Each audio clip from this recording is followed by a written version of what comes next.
Il était une fois un tout petit bourreau, pas plus grand que 3 noix, et pas beaucoup plus gros.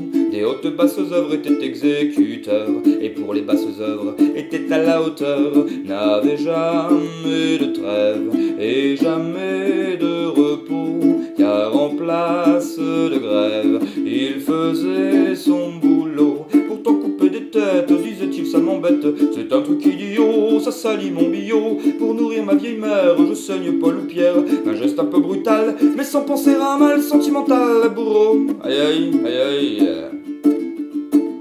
Un soir de sa fenêtre, la femme du fossoyeur, elle a l'homme des têtes et lui ouvrit son cœur. Depuis longtemps sevré de transports amoureux, à vous me livrer au bourreau vigoureux. Je vous lance une corde du haut de mon balcon, grimpez-y, c'est un ordre. Allons, exécution. Pourtant couper des têtes, disait-il, ça m'embête, c'est un truc idiot, ça salit mon billot. Pour nourrir ma vieille mère, je saigne Paul ou Pierre, un geste un peu brutal, mais sans penser à un mal sentimental. Bourreau, aïe aïe, aïe aïe. À partager sa couche, la belle l'invita. En quelques coups de hache, il la lui débita. L'époux au bruit du bruit survint un peu inquiet. Il partageait le mari pour garder sa moitié. Comme la femme inquiète suggérait, taillons-nous.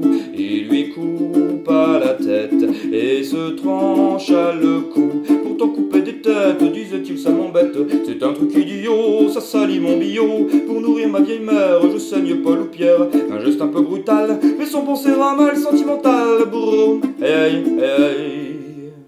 Prince, prenez grand soin de la douce Isabeau, qu'elle n'ait donc besoin d'un petit bourreau.